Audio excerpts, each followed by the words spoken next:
planetary scales. So Tanishq will focus mostly on what defines astrobiology, what is required essentially to consider life in a planetary scale, roughly speaking.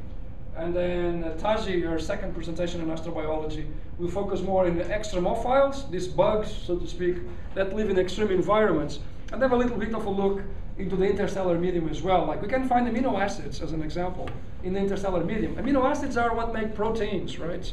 Proteins and enzymes. Enzymes are fundamental to digest your foods, to grow hair, as an example.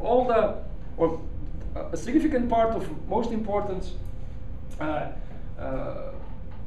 molecules for life, they depend on amino acids. So why should we find so many amino acids in interstellar medium? Why do we find insulin in the interstellar medium? Alcohol, very complex molecules in the middle of nowhere.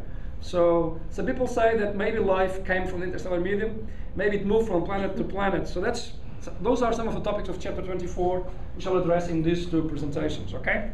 So Tanishq has the bridge, and you move back and forth with these arrows, okay, Tanishq? And don't forget that this is the mouse. I call it the pointer, right? It's just your finger. Yeah. Oh, you want to make the click go? Yeah. All right. He wants to make that sound. Okay, so there, and you just click on the mouse, right? And then back and forward with the arrows, right? And then don't forget to come back so your colleagues can see the slide. Otherwise, you're going to block the view. Okay, so let's learn a little bit about exobiology, and I shall sit here, right? Okay, engage, Mr. Zulu. So I'm going to talk about astrobiology.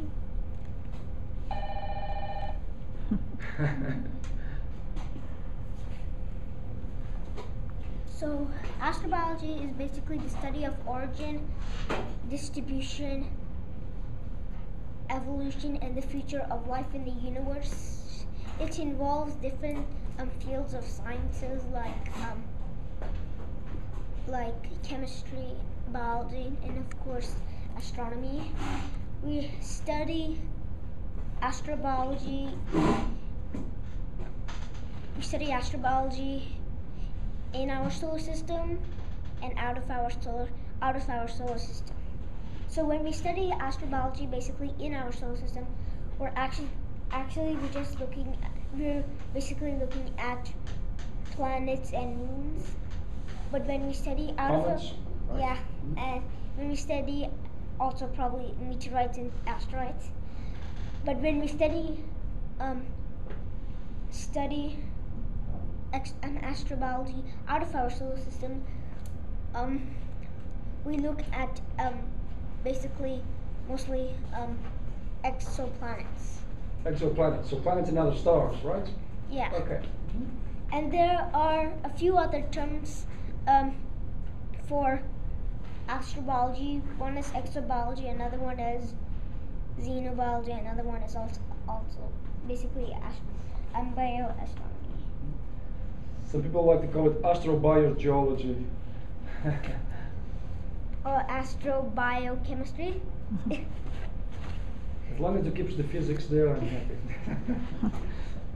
So the actual term astrobiology only came up in 1958.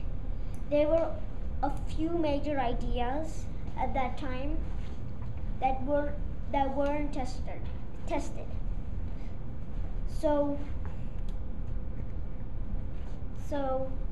one major idea was that comets brought brought water to other planets and probably brought water to Earth. And another one is that RNA, which is a nucleic acid, actually was the first self-replicating molecule.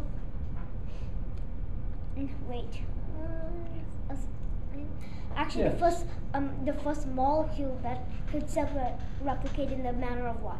Yep. And also that Mars was a planet that had life. Potentially. Yeah, and also that, like I said before, that these theories, these hypotheses hasn't been tested hasn't been tested yet. Mhm. I mean, it has been tested right now, but hasn't been tested at that time. Yep. So NASA funded its first exobiology experiment, exobiology project in 1959, and started an exobiology program in 1960, but it was stopped until 1992, when actually the exobiology branch started expanding. So NASA didn't finance the program for too long, right? It got suspended, right? So there's a few theories, not theories, but basically hypotheses,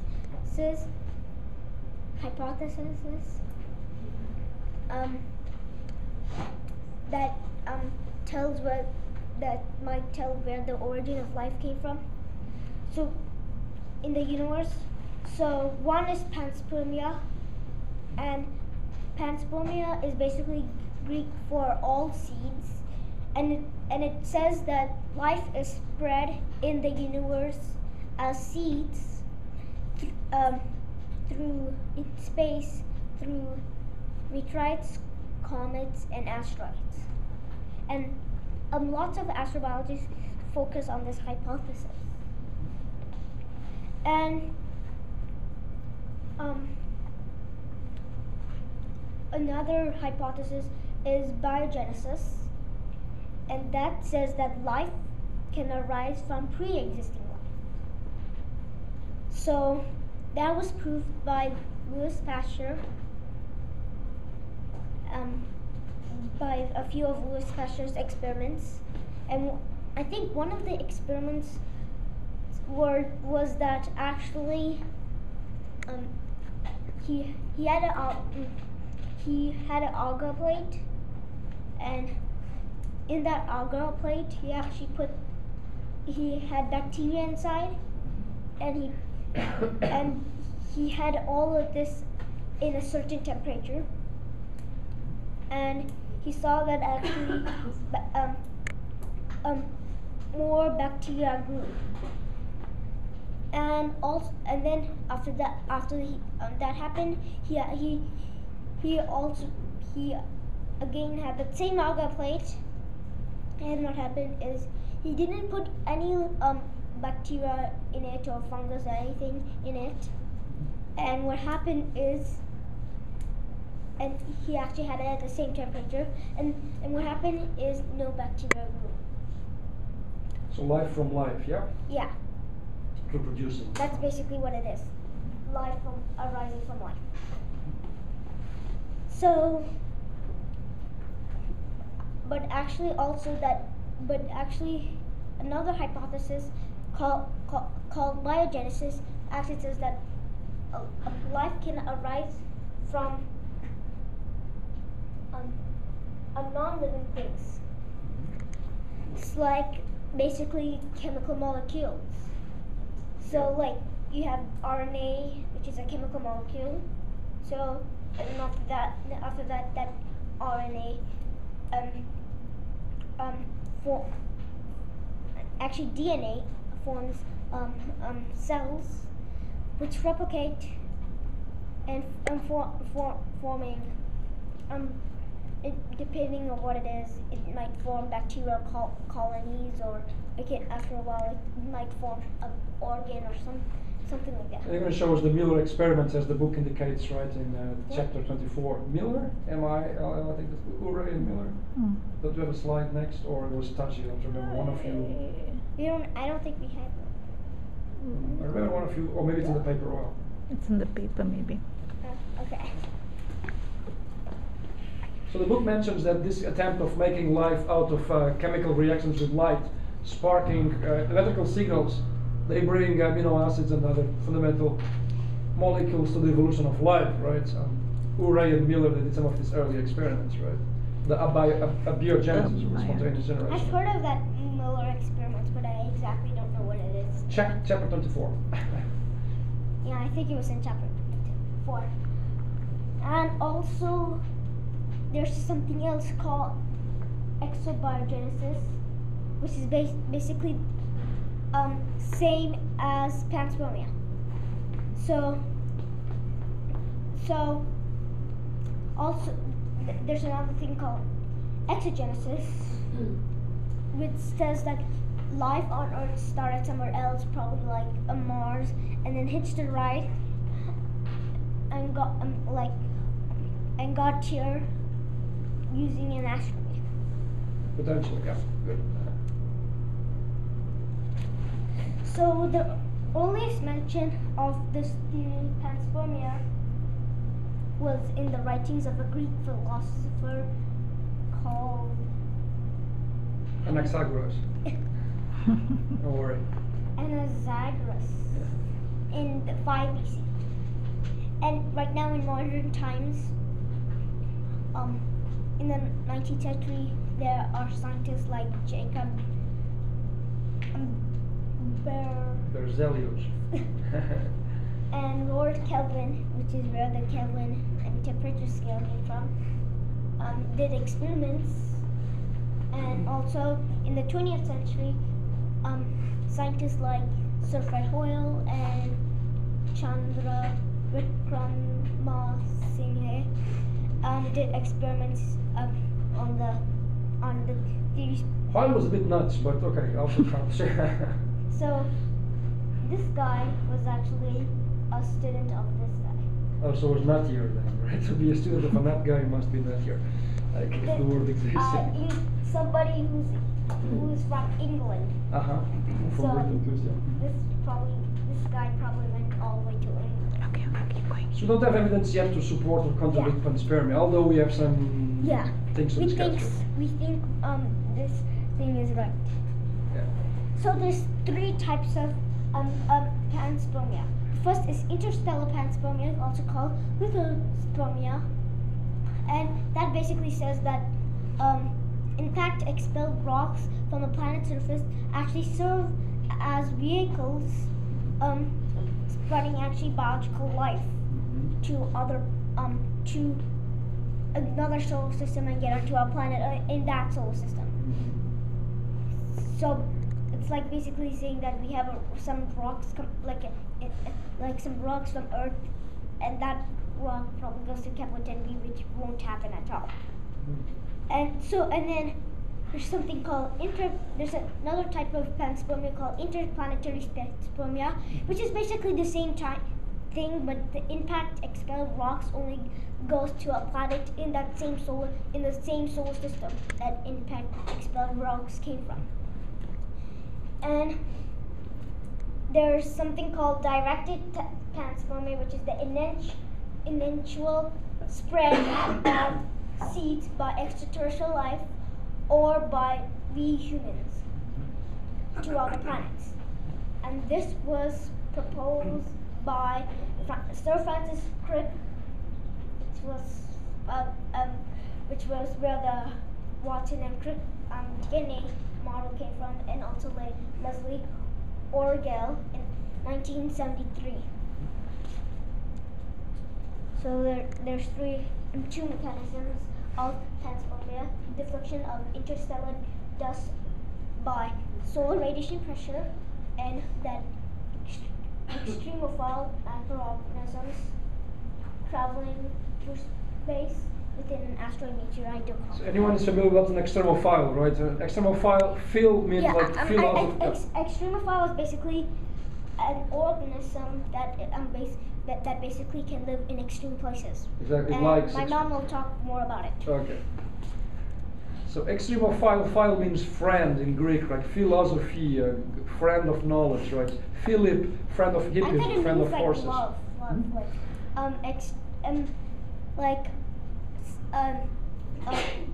something that loves extreme places. I thought something like that. Extreme places, yeah. So there are Earth-based, not really evidences, but like evidences for panspermia. So the first one, which tells in our book, is the ALH 84001 meteorite, and it's a Martian one. Yep. I think it was found in 1984. That's the name. Allen's Hill 84 was Yeah. the first meteorite in 1984. Exactly. Oh yeah, it was found in. So it was found in the Allen's Hills in Antarctica, and inside it we have found nanobacteria fossils. And this was found, I think, by Chris McKay from the NASA Ames Center, which is somewhere in the Bay Area. Actually, I don't think he was the one to find it initially, but he discussed a lot afterwards. Yeah. But the findings were done by Colin Texas actually. Nanobacteria fossils or something. It was said that his undergrad student is the one who Collected his yeah, blood and then looked at the samples, and she's the one who discovered or whatever. Could be this big discussion about Like everyone it wants was to come. I know, so I don't know. So the red rain, which happened in Kerala, which is a state in India, and happened in 2011, was probably 2001. Was probably from extraterrestrial life. It could be from spores or microbes. How can you prove that? Why not being just a typhoon or a hurricane that dragged bacteria, or what's the evidence we have to support that extraterrestrial life? Those spores and microbes, are they totally not found in our planet? What was the evidence to support such claim? I don't really know, but I think it's. I'll talk about it some more. You will talk about it later. Okay. Yeah. Yeah. Okay. So there's actually another thing called tardigrades. Mm-hmm. I think it means water bears. It's a synonym. Yeah. They're also known as water bears. Something like that. That was it was on this spacecraft, Uh-huh. and it was launched by the ESA in September 2007. And actually, most of these tardigrades actually survived the vacuum and the cosmic rays and the ultraviolet light. Yeah. And Yeah, just to, if Tanishq allow me to interrupt for 1 second, tardigrades are the bomb. They are crazy.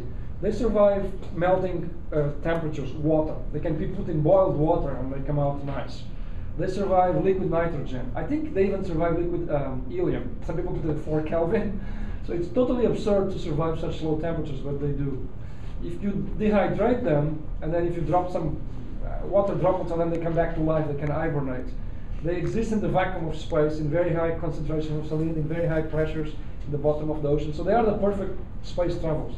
Nobody knows why they have all those amazing properties, but tardigrades are incredible. And they live sometimes in some ponds on the backyard as well. Very tiny creatures, but yeah, actually they were like somewhere in this big cave that had, I think, something we couldn't breathe in, and they were living, and it's like there's some, I think, methane, lots of methane, and they were still living. they survive, yeah, a bunch of good. And then ancient bacteria fossils from the CI1 meteorite, which is a primitive meteorite, and which means that it's 4.6 gigayears old, or 4.5 gigayears old. And this meteorite was actually found in March 2011, and so. That's controversial. Yeah, people Yeah. are very skeptical about those claims. Yeah, that people. But yeah, it's So an people onion don't discussion. believe in also the I think also in this meteorite, about this meteorite too.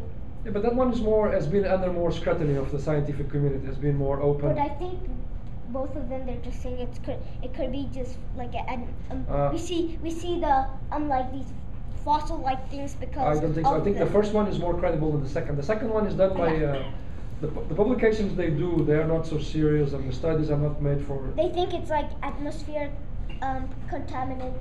Yeah. I guess the first case has been under severe tests compared to the second one. So that I would put my money in the first case. So here's I think I skipped something. Oh yeah, I skipped something. Tanishq, you have to speed up because you're reaching already the 20 minutes. Remember, this is a 20 minutes presentation, so you have to move a little bit faster, please. Okay, Mars has evidence of past flowing water. Recent photos actually show that the Mars Global Surveyor spacecraft actually shows gullies, and this could be from water. And also that we see like we see salt. This could be because of water. When the water evaporated, it left salt behind. So maybe Mars have water in the past, yeah? It has water today, solid water in any case, ice, right? Yeah. In the poles at least. That margins, polar ice caps, and the permafrost layer actually trap water in there. And also the Mars rover's Spirit has detected a subsurface water. And like I was talking about the Ellen Hills meteorite, it detected nanobacteria fossils. Yeah, and also methane is actually detected in the Martian atmosphere. This could be from bacterial source because there's no evidence showing that it was from the outgassing of volcanoes. When Must we go be to very chapter small 2, amounts, no? The methane in the Martian atmosphere, what? A small fraction, very small fraction. Yeah, it should be actually destroyed by the UV light, but it's not. So yeah, it's probably because of bacterial source. And this we will talk in the book. It tells more about that thing in chapter 24. Okay. Sorry for pressing you, but the presentation is also to learn to manage time, right? Because you could speak about astrobiology for all your life. I mean, anyone could, right? So managing time is important as well. So yeah, there's a picture about gullies and water and Mars. Yeah, and actually we also see that in the craters of Mars there is this pattern, like as if mud was there, like impacted mud. So it's fluid under the surface, right? So yeah, this shows evidence it's probably because of water or ice. And actually on May 28, 2002, we detected some large amount of water ice by a gamma ray spectrometer on the NASA's Mars OSD spacecraft, and 20 to 50% of ice by mass. It contains. The layer indicates that the ice rich layer contains 20 to 50% of ice by mass and lies closer to the South Pole, to the surface in the South Pole than in the equator. Okay, Tanishq, that will be discussing the geomorphology of Mars. What's relevant for astrobiology that there is water. You need to learn how to synthesize things as well sometimes, yeah? Summarize your stuff, okay? So also looks like we see there is water that has been lost.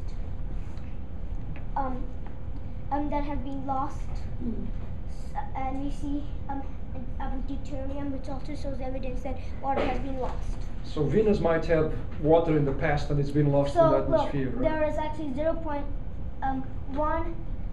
to 0.4% of water vapor in the atmosphere, and also there's 60 parts per million of free oxygen too. But it's not very Venus, well, yeah, okay, why not? It has oxygen and water. So it's basically what since we know that probably these two planets had water. It's probably these three the three terrestrial planets, Venus, Earth, and Mars, actually were like sneezing and passing germs with each other, like as in the theory of Panspermia. This is probably interplanetary Panspermia. So actually, Europa, which is a very common moon that probably has water, might have a salty ocean where life could basically exist. So there's probably. We know it's salty. It has some water, maybe. Okay, it might have some salts. Yeah, probably some salt, and also that. Enceladus? Yeah, Enceladus probably has a subsurface ocean just like Europa, and also that it could have macroscopic or microscopic life, or primitive and non-primitive life. So we should dive on the surface of Europa and search for the ocean fossils, of course. Scientists believe actually the remains or fossils of marine animals probably are on the surface of Europa. This is because Europa surface has fissures and cracks. So when a marine animal basically dies, its body goes up to the surface and its remains go through the fissures and cracks. And probably it might just deposit near the fissures and cracks. So, oops, I forgot to talk about and some of this. Synthesize, Tanishq. It's already That's 25 enough, minutes. keep We're only going, given keep 20. going. You So, have to okay, synthesize. yeah, so evidence of tiny stripes. Focus on the most important things. And also, looks like there is actually methane and ethane surface lakes on Titan, which is Saturn, which is one of Saturn's moons, and also from the Cassini Huygens, or is that right? Cassini Huygens, yeah. Yeah. Probe. There was actually a surface depletion of ethane and acetylene. So it has organic molecules that may hint for the existence of life, And also, perhaps there as well, there's right? also hydrogen consumption from the atmosphere. And maybe this will be the first extraterrestrial life that is methane based. It might. So, Okay. Although we have methane-based life in our planet so too, here's right? the references, and yeah. All right. That's Okay, Tanishq, thank you very much for your presentation. Sorry for having to push you, but we have to respect other colleagues as well, and we have a time limit here. This is also to learn how to manage time, and if you're going to be a cosmologist or an astrophysicist, you need to have a synthesis power. You have to understand the entire universe.